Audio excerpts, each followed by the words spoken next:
नमस्कार everyone, my name is Khushboo Goyal and welcome to my channel take over study. तो आज हम बात करने वाले हैं मैथमेटिक्स के चैप्टर नंबर 10 सर्कल्स। तो चलो पढ़ते हैं।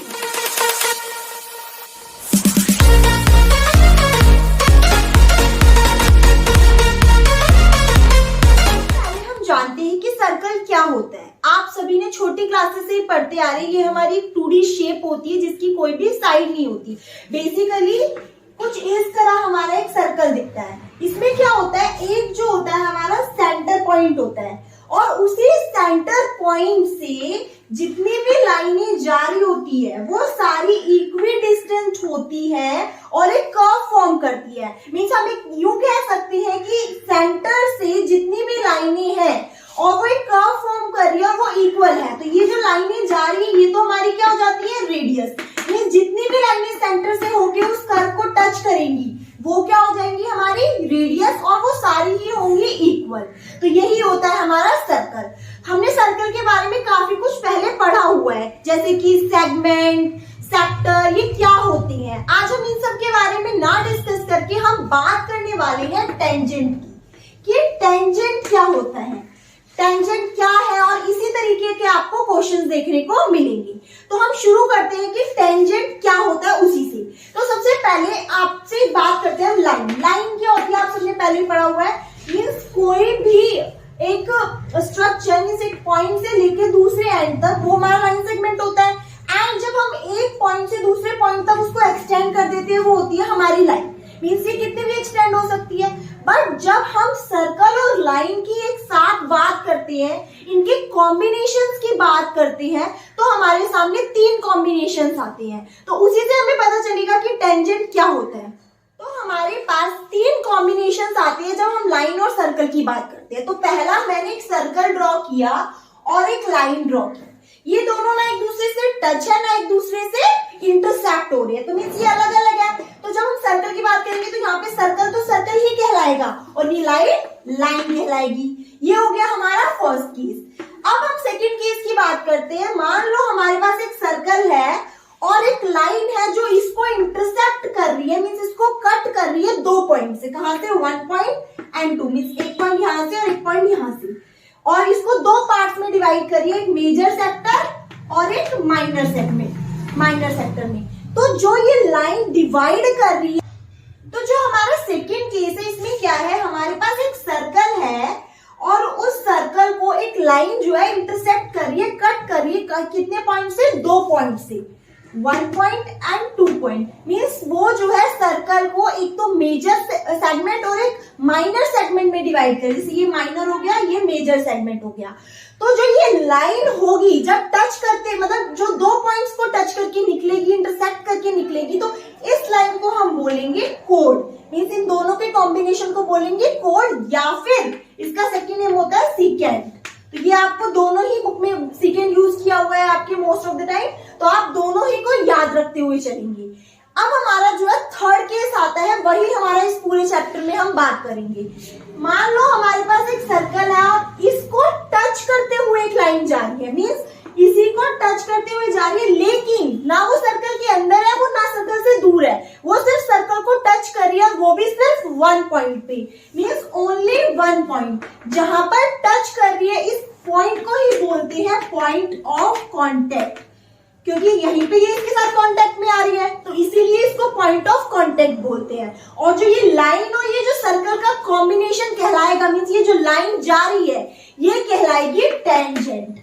क्या कहलाएगी, टेंजेंट। मीन्स अगर आपसे कोई टेंजेंट पूछे कि क्या होता है तो आप बोल सकते हो कि टेंजेंट वो लाइन है जो सर्कल को 1 पॉइंट से टच करती है। और बात करते हैं कि जो टेंजेंट है वो एक सर्कल में कितनी हो सकती है, मीन्स एक सर्कल को कितनी टेंजेंट टच करती हुई जा सकती है। तो चेक करते हैं, जैसे कि मैंने एक सर्कल बनाया तो ये लाइन भी क्या है, टेंजेंट, क्योंकि एक पॉइंट से टच कर रही है। ये भी क्या है, एक टेंजेंट है। अगर मैं यहाँ से ड्रॉ कर दूं तो ये भी एक टेंजेंट है, यहाँ से ड्रॉ कर दूं, यहाँ से ड्रॉ कर दूं, यहाँ से, मीन्स मैं काफी सारी टेंजेंट बना सकती हूँ। मीन्स एक सर्कल से होती हुई इनफाइनाइट टेंजेंट्स होती हुई जाती है। मीन्स अगर आपसे कोई पूछ ले कि सर्कल की कितनी टेंजेंट्स हो सकती है, इनफाइनाइट। बट अगर हमसे पूछ ले कि एक सर्कल में पैरेलल टेंजेंट्स कितनी होती है, पैरेलल कौन सी लाइंस होती है? Parallel lines that never meet, जो आगे जाती है लेकिन कभी मीट नहीं करती। सिमिलरली जब हम एक सर्कल की बात कर रहे हैं और सर्कल में मैंने एक टेंजेंट बनाई और मैंने बोला कि इसकी एक पैरेलल बनानी है, तो मैंने एक पैरेलल बना दी, तो सिर्फ एक सर्कल में दो ही लाइन पैरेलल हो सकती है। मींस अगर मैं यहां से यहां बनाऊं तो ये दोनों आपस में पैरेलल होगी, ना कि ये और ये, क्योंकि ये दोनों मीट कर रही है। या फिर अगर मैं बात करूं ये वाली एक लाइन है और मैंने यहां से ड्रॉ करी, तो क्या ये पैरेलल होगी? नो। तो मींस एक सर्कल की अगर हम बात करते हैं तो उसमें पैरेलल टेंजेंट जो होती है वो होती है हमारी 2। तो इसी के साथ हम देखते हैं एक्सरसाइज 10.1 की क्वेश्चंस। तो क्वेश्चन नंबर 1 में क्या बोला है? How many tangents can a circle have? हमने यही बात की थी अभी कि एक सर्कल की कितनी टेंजेंट्स हो सकती है? इनफाइनाइट। तो फर्स्ट का आंसर हो जाएगा इनफाइनाइट। सेकेंड क्वेश्चन में बोला है फिल इन द ब्लैंक्स हमें करनी है। फर्स्ट है a tangent to a circle intersect it dash point. Means एक सर्कल है, उसकी एक टेंजेंट है, तो वो सर्कल को कितने पॉइंट से टच करेगी या इंटरसेक्ट करेगी? ओनली 1। यही तो हमने बात की थी कि टेंजेंट जो है वो सर्कल को 1 पॉइंट से टच करती है, तो फर्स्ट हो जाएगा 1 पॉइंट। सेकेंड इसका है a line intersecting a circle in 2 point. एक लाइन है जो सर्कल को 2 पॉइंट से टच कर रही है, ऐसे करेगी 2 पॉइंट पे, तो ये जो 2 पॉइंट से टच कर रही है इस लाइन को क्या बोलेंगे? अभी हम पढ़ लिया, ये भी हमने सेकंड। क्या बोला जाएगा? सेकंड। तो इसका सेकंड का हो जाएगा सेकंड। ठीक है, इसको कॉर्ड भी बोल देते हैं। नेक्स्ट हो जाएगा a circle can have dash parallel tangents. कितनी हो सकती है मोस्ट उसमें? Parallel only 2। अभी यही हमने बात की थी, मींस 2 ही पैरेलल होंगी। नेक्स्ट है fourth part, the common point of a tangent to a circle and the circle is called। एक सर्कल और एक टेंजेंट का जो कॉमन पॉइंट है, ये वाला पॉइंट जो है, इसे क्या बोल रहे थे हम? ये पॉइंट ऑफ क्या है? Point of contact. तो फोर्थ का क्या हो जाएगा आंसर? Point of contact. देखते हैं क्वेश्चन नंबर 3। क्वेश्चन नंबर 3 में हमें बोला है कि एक टेंजेंट है PQ at point P। Means हम सबसे पहले एक सर्कल ड्रॉ कर लेते हैं। इन्होंने बोला है टेंजेंट जा रही है PQ पॉइंट P पे। मींस यहाँ पॉइंट P है, ये पॉइंट Q है, ये टेंजेंट जा रही है of a circle of radius 5 centimetre. और इस सर्कल का रेडियस कितना है? 5 सेंटीमीटर। और बता दिया गया है ये सेंटर है O, और OQ इन्होंने बता दी। OQ दैट इज ये वाली लाइन इन्होंने बता दी 12 सेंटीमीटर। और हमसे पूछा ये वाली लाइन कितनी है। तो अच्छा, अब ये देखो, जब ये एक लाइन इस टेंजेंट से टच हो रही है तो यहाँ पे ये कौन से डिग्री का एंगल बना रहा है? 90 डिग्री। मींस ये क्या बन गया? एक राइट एंगल ट्रायंगल। और राइट एंगल ट्रायंगल से हम थर्ड साइड निकाल सकते हैं। ये हमें बेस मिल गया, ये हमें हाइपोटेन्यूस मिल गया, एंड ये परपेंडिकुलर। तो हम यहाँ पे कौन सी थ्योरम लगा सकते हैं? Pythagoras theorem. तो हम लगाएंगे by Pythagoras theorem. Pythagoras theorem से हम यहाँ पे क्या करेंगे? PQ को फाइंड आउट करेंगे। मींस क्या होती है? हाइपोटेन्यूस का square is equal to base का स्क्वायर प्लस परपेंडिकुलर का स्क्वायर। अब हमें निकालनी कौन सी साइड है? PQ। मींस परपेंडिकुलर हमें निकालना है यहाँ पे। तो हम परपेंडिकुलर को क्या मान लेंगे? हम परपेंडिकुलर को इस साइड ही रख लेंगे और बाकी को इस साइड लेंगे। h square minus B square, और h square minus B square का under root is equal to P। Means हमें अब यहाँ पे क्या करनी है? हमारी वैल्यू पुट करनी है। हाइपोटेन्यूस कितना है हमारे पास? 12 का स्क्वायर माइनस बेस है 5 का square is equal to P, ये अंडर रूट। तो इसको करेंगे, 12 का स्क्वायर कितना होता है? 144 माइनस 5 का होता है 25। तो यहाँ आ जाएगा अंडर रूट। अगर हम 144 में से 25 को माइनस करेंगे तो आएगा 119। तो आंसर आ जाएगा हमारा अंडर रूट 119। और यही आपका ऑप्शन नंबर डी है। आंसर हो जाएगा रूट 119। ये हो जाएगा हमारी PQ की वैल्यू हो जाएगी अंडर रूट 119 सेंटीमीटर। अब हम देखते हैं क्वेश्चन नंबर 4। क्वेश्चन नंबर 4 में बोला है कि draw a circle and 2 lines parallel to a given line such that one is tangent and other is a secant. मतलब एक सीकेंट बनाना है हमें और एक बनानी है हमें टेंजेंट लाइन, और दोनों क्या हो? एक दूसरे से पैरेलल। तो सबसे पहले एक सर्कल ड्रॉ किया मैंने, और मैंने मान लो एक बना ली सीकेंट। मींस वो तो 2 पॉइंट कट करेगी, तो ये हो गई हमारी सीकेंट। इसको मैंने नाम दे दिया AB मान लो, ठीक है। और मैंने एक बनाई टेंजेंट जो इसके बिल्कुल पैरेलल होगी, दैट इज दिस वन। मैंने इसको नाम दे दिया XY। ये हो गई हमारी टेंजेंट। हमसे सिर्फ इतना ही बोला था कि हमें जो है एक सर्कल ड्रॉ करना है जिसमें दो पैरेलल लाइंस होगी, एक होगी सीकेंट और एक होगी टेंजेंट। तो ये हो गया है क्वेश्चन नंबर 4। नेक्स्ट एक्सरसाइज को शुरू करने से पहले हम दो थ्योरम जान लेते हैं, इसी से हमारी नेक्स्ट एक्सरसाइज के क्वेश्चन सॉल्व होंगे। तो हमारी पहली थ्योरम 10.1 दैट इज थ्योरम 10.1 क्या कहती है the tangent at any point of a circle means एक सर्कल के किसी भी पॉइंट पे, मान लो मैंने इस पॉइंट पे एक टेंजेंट बनाई है, एनी पॉइंट यहाँ कहीं पे भी हो सकती है, of a circle is perpendicular to the radius means ये हमारी क्या होगी, रेडियस मीन्स जिस पॉइंट पे वो हमारी टेंजेंट है उससे जो भी रेडियस टच हो रही है वो क्या होगी, वो उस टेंजेंट लाइन पे होगी परपेंडिकुलर। और कौन से पॉइंट पे, पॉइंट ऑफ कांटेक्ट पे। मान लो ये हमारा O है, ये हमारा A है और ये हमारी लाइन है PQ। तो क्या बोला है, जब अगर हमारे पास एक लाइन है PQ जो है वो टेंजेंट है, टेंजेंट से जो भी रेडियस ड्रॉन होगा, जो भी उसके पॉइंट ऑफ कांटेक्ट से रेडियस ड्रॉन होगा वो क्या होगा, उस टेंजेंट पे परपेंडिकुलर। ये थ्योरम ये बोलती है। तो इससे क्या पता चल रहा है, अगर मान लो मैं इसको यहां से ऐसे ऐसे करके टच करूं इस पॉइंट से, ठीक है, तो ये तो क्या हो जाएगा, OA तो हमारा हो जाएगा इज इक्वल्स टू रेडियस, ठीक है। और OA जो है वो परपेंडिकुलर होगा किस पे, PQ पे, क्योंकि यही तो थ्योरम ने यही तो बात की है कि जब भी कोई टेंजेंट होगी उस पे जो भी रेडियस से जा रही होगी पॉइंट ऑफ कांटेक्ट तक वो क्या होगी, परपेंडिकुलर। और इससे हमें एक और बात पता चल गया, देखो ये तो सारी सेम होगी जहां तक मीन्स जो सर्कल के अंदर है, लेकिन सर्कल से बाहर जैसे ही लाइन जा रही है ये क्या शो कर रही है, जो OA जो है वो शॉर्टेस्ट होगी, क्योंकि उससे जितनी भी बनेंगी वो सारी बाहर बनेंगी, वो तो बड़ी हो जाएंगी। तो मीन्स OQ जो है वो बिगर देन होगी OA, ये भी हमें पता चल रहा है। तो ये जो ट्राइंगल फॉर्म होगा, ये कौन सा ट्राइंगल फॉर्म हो गया हमारा, राइट एंगल ट्राइंगल। तो इजीली हम जो है अगर ये वाली साइड गिवन है तो ये वाली साइड निकाल सकते हैं, ये गिवन है तो ये वाली निकाल सकते हैं पाइथागोरस थ्योरम लगा के। तो ये थी हमारी थ्योरम 10.1। नेक्स्ट थ्योरम हमारी क्या बोलती है, the length of tangent drawn from an external point to a circle are equal. मतलब क्या हुआ, ध्यान से देखेंगे कि एक सर्कल है, कोई भी एक एक्सटर्नल पॉइंट लिया, मान लो ये एक्सटर्नल पॉइंट है, इससे जो टेंजेंट ड्रॉन है, मान लो एक ये वाली टेंजेंट मैंने इस पॉइंट से ड्रॉन की है और एक ये वाली टेंजेंट भी इसी पॉइंट से ड्रॉन की है, इनसे दोनों टेंजेंट किससे ड्रॉन है, एक ही पॉइंट से। तो इसने क्या बोला है थ्योरम ने, जो भी एक ही पॉइंट से ड्रॉन होंगी, मींस मान लो ये हो गया A, ये हो गया पॉइंट P और ये हो गया O, तो मींस AO जो इक्वल होगी वो PO के, AO is equal to PO, क्योंकि वो सेम एक्सटर्नल पॉइंट से टेंजेंट जा रही है। तो अब इसको प्रूव कैसे करेंगे, इसको प्रूव भी करना आना चाहिए हमें। तो यहाँ पे क्या होगा, हमारा सेंटर होगा, मान लो यहाँ पे सेंटर हो जाएगा C। तो मैंने इसको जोड़ा और इसको जोड़ा, तो ये कुछ ऐसा बन गया हमारा क्वाड्रिलेटरल टाइप। तो जब हम इसको प्रूव करना है, हमें प्रूव क्या करना है, एक्चुअली प्रूव यही करना है कि AO जो है वो PO के बराबर है। तो इसको प्रूव करने के लिए मान लो मैंने यहाँ पे एक लाइन ड्रॉ की और ये ट्राइंगल बना। कौन सा ट्राइंगल बना, देखो इधर ट्राइंगल ACO, ये ट्राइंगल ACO बन गया और यहीं से एक और ट्राइंगल बन रहा है PCO एंड ट्राइंगल PCO।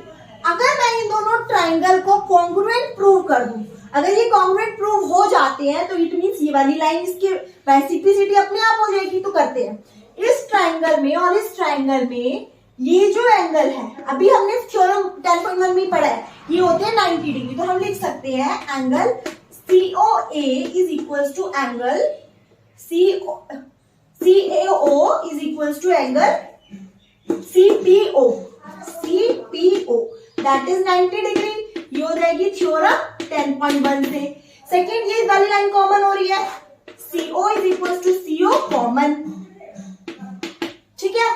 अब ये जो लाइन, ये वाली लाइन, ये दोनों इक्वल हो जाएंगी ना फिर से, AC is equal to PC, AC is equal to PC। कैसे, क्योंकि ये दोनों तो रेडियस है सर्कल की, तो रेडियस तो इक्वल होंगी, ये हो गई रेडियस। तो ये जो तीनों से हमने क्या प्रूफ कर दिया, triangle ACO is congruent to triangle PCO। ACO congruent हो गया जिससे बाय SA एस कॉन्ग्रुएंस होगी, और इसी की वजह से क्या हो गया, हम अब ये बोल सकते हैं कि AO is equal to PO by CPCT। Means हमने ये प्रूव कर दिया कि अगर एक एक्सटर्नल पॉइंट से दो टेंजेंट जा रही है तो वो दोनों की लेंथ क्या होगी, इक्वल। अब हम देखते हैं एक्सरसाइज 10.2।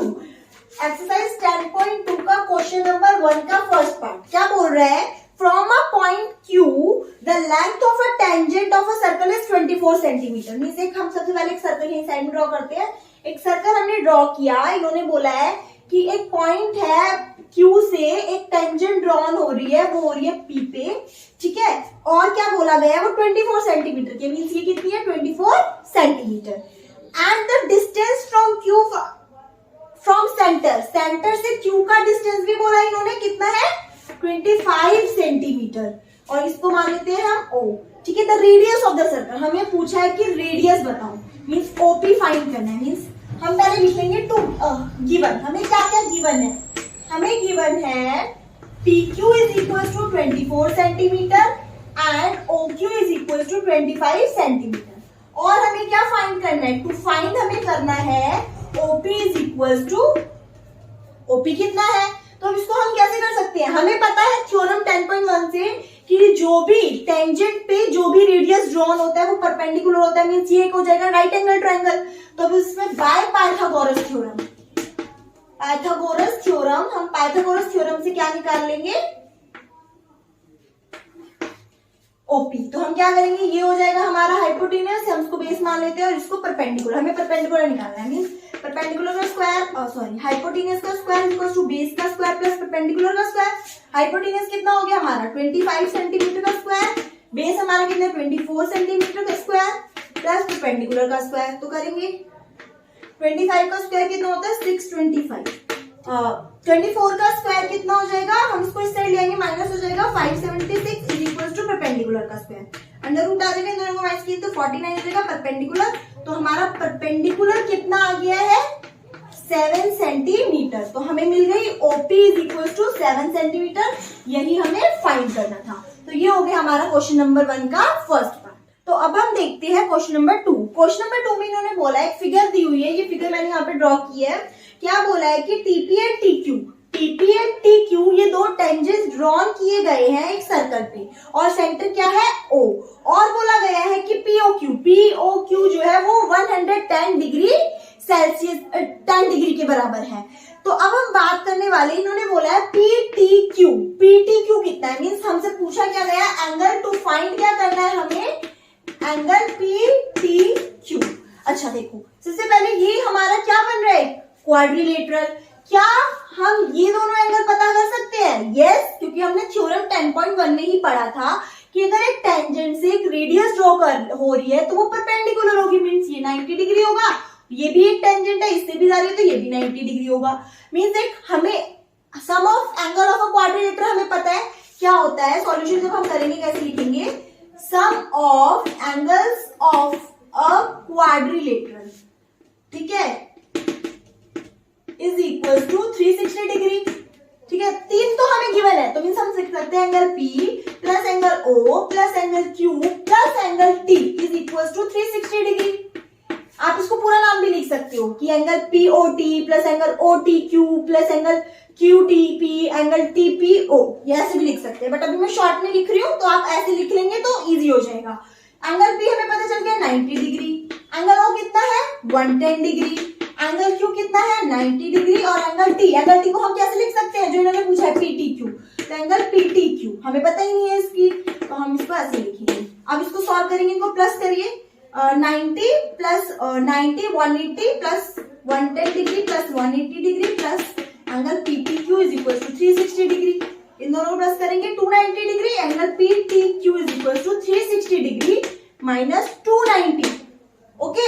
तो एंगल PTQ आ जाएगा, इसमें से इसको माइनस करेंगे तो 70 डिग्री, तो हमारा आंसर आ जाएगा 70 degree, and option number B जो है क्वेश्चन नंबर 2 का आंसर। अब हम इसी एक्सरसाइज के कुछ और क्वेश्चन देखते हैं, तो हम देखेंगे क्वेश्चन नंबर 7। क्वेश्चन नंबर 7 में क्या बोला गया है कि 2 कॉन्सेंट्रिक सर्कल है, मींस एक के अंदर एक सर्कल है और एक का जो रेडियस है वो 3 सेंटीमीटर है, एंड जो दूसरी वाली का है, वाले एक का जो है वो 3 सेंटीमीटर है और दूसरी वाली का है 5 सेंटीमीटर। बड़े वाले का है 5 एंड छोटे वाले का है 3 सेंटीमीटर। इन्होंने बोला है length of code, larger circle की कोड की लेंथ, मीन्स यहाँ से मान लो मैंने कोड बनाई है, इन्होंने क्या बोला है वो जो कोड है वो छोटे सर्कल से टच होती हुई जा रही है। तो मीन्स हमने ये कोड बनाई है, टच होती हुई जा रही है, और ये हमारी जो रेडियस है वो हम ऐसे बना लेते हैं। तो ये वाली रेडियस हमें पता चल गई 5 सेंटीमीटर है, ये वाली हमें पता चल गई 3 है क्योंकि छोटे वाले सर्कल की। हमें इस वाली की लेंथ निकालनी है, हम इसको ए बी नाम दे देते हैं, इसको ओ दे देते हैं, इसको एक्स दे देते हैं। तो ये हमारा बन गया एक सर्कल। ये 2 सर्कल है, ये हो गई हमारी छोटे वाले सर्कल की रेडियस, ये बड़े वाले की रेडियस, और हमें फाइंड करना है ए बी। तो हम यहाँ पे लिख लेंगे to find that is A B is equal to what, A B कितना है। तो ए बी को फाइंड करने के लिए आप यहाँ पे देख रहे हैं कि ये वाली जो रेडियस है वो इस सर्कल के कोड को 2 इक्वल पार्ट्स में डिवाइड कर रही है। इट मीन्स अगर मैंने ये वाली पार्ट निकाल लिया, मीन्स ये तो देखो ये जो है इसको 2 पार्ट, मीन्स ये वाला पार्ट और ये वाला पार्ट, तो अगर मैंने ये वाला पार्ट बाय पाइथागोरस थ्योरम निकाल लिया तो क्या मैं इसको डबल करके ये पूरी लाइन को नहीं निकाल सकती, पूरे कोड की लेंथ को नहीं फाइंड कर सकती हूँ। तो आप इसमें रीजन जब आप डबल करेंगे तो हम रीजन क्या लिखेंगे कि जो रेडियस है जो टच होती हुई जा रही है कोड से, वो कोड को बाइसेक्ट करती है 2 इक्वल पार्ट्स में। तो हम इसको शुरू करते हैं, सबसे पहले तो हम एक्स बी निकाल लेते हैं। तो आप लिखेंगे इन ट्रायंगल, कौन सा ट्रायंगल लेंगे, ओ एक्स बी ले लेते हैं, ट्रायंगल ओ एक्स बी। ओ एक्स बी में ओ एक्स हमें पता है कितना है, ओ एक्स हमारा परपेंडिकुलर है, एक्स बी हमारा बेस है और ओ बी हमारा हाइपोटेन्यूज है। तो हम क्या करेंगे बाय पाइथागोरस से क्या करेंगे, हाइपोटेन्यूज का स्क्वायर इक्वल टू बेस का square plus perpendicular square, hypotenuse का 5 का स्क्वायर, बेस हमारा कितना है, बेस हमें निकालना है, बेस मींस एक्स बी का स्क्वायर प्लस परपेंडिकुलर हमारा 3 सेंटीमीटर, 3 का स्क्वायर। सॉल्व करेंगे 5 5 जो 25, 3 3 जो 9 -9 is equal to x B का स्क्वायर। तो ये आएगा 16 और ये यहाँ से एक्स बी आ जाएगा अंडर रूट। तो हमारे पास यहाँ क्या मिलेगा, एक्स बी मिल जाएगा 4 सेंटीमीटर, हमें एक्स बी मिल गया।